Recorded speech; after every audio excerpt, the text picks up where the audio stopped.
Us now with the latest is Michael Brennan, director of the National Hurricane Center. Michael, thanks for being here with us. Boy, all indications are this is just going to be a monster storm, the type we have not seen in quite some time in Florida. Yeah, really a generational or even a storm that nobody's experienced in living memory, at least the potential for the impacts that we're expecting to see along the west central Florida coast through much of the I-4 corridor across the peninsula. Life-threatening storm surge inundation, hurricane force winds, life-threatening rainfall flooding. All three of those are going to play out starting tomorrow. Yeah, I mean, it is just so shocking to see the storm surge. I mean, 15 to 20 feet in some parts. And put that in perspective for us, because, I mean, that's how high some of the homes are out there. Yeah, I mean, this area here from Pinellas County, Hillsborough, Manatee, down to Sarasota, everywhere you see in purple here, someone in here is going to get that 10 to 15 feet of inundation above ground level. And that's just destructive, life-threatening storm surge. This is why people are asked to leave those areas. We can't narrow down exactly what area is going to get that, because it's very sensitive to exactly where the center crosses the coast. If it crosses a little farther north, it'll be up in the Tampa Bay region, a little farther south, down towards Sarasota. But again, that risk is real, and people do need to heed those evacuation orders. Yeah, let's talk about the evacuation orders. We know everyone's trying to get out of there now. How's that going at this hour?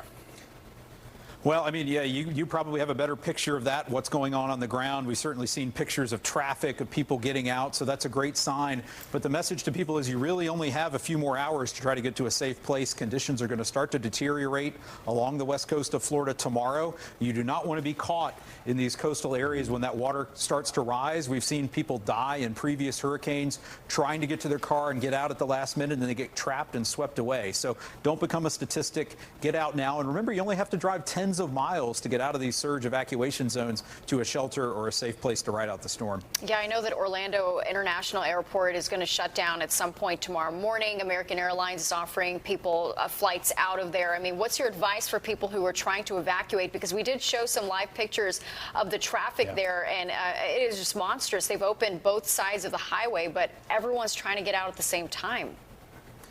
Yeah, and again, you remember, you don't have to drive out of the state or drive hundreds of miles to get to a safe place or fly out. You just have to get to a safe place where you can ride out the storm. Again, you want to be somewhere out of a surge zone, out of a flood-prone area, in a safe shelter where you'll be able to withstand those hurricane force winds. That's where you're going to want to be, certainly by no later than tomorrow morning along the Florida west coast and even through much of central Florida. You know, in addition to the hurricane, there's also the threat of tornadoes throughout the state. Walk us through how wide of an area has to worry about that.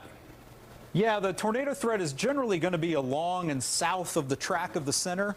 So from the I-4 corridor southward through the rest of the peninsula is where we're targeting, the highest risk of tornadoes. But we don't want to forget about the rainfall flooding threat, which is substantial and is actually going to be along and to the left of the track. We could see rainfall totals as high as 18 inches somewhere along this I-4 corridor. This is that high risk of catastrophic to life-threatening flooding from rainfall that covers much of central Florida, especially from Wednesday into Thursday. Really got to pray for Florida at this point. Indeed. That is really tough. All right, Michael, we do appreciate your insights. Thank you so much.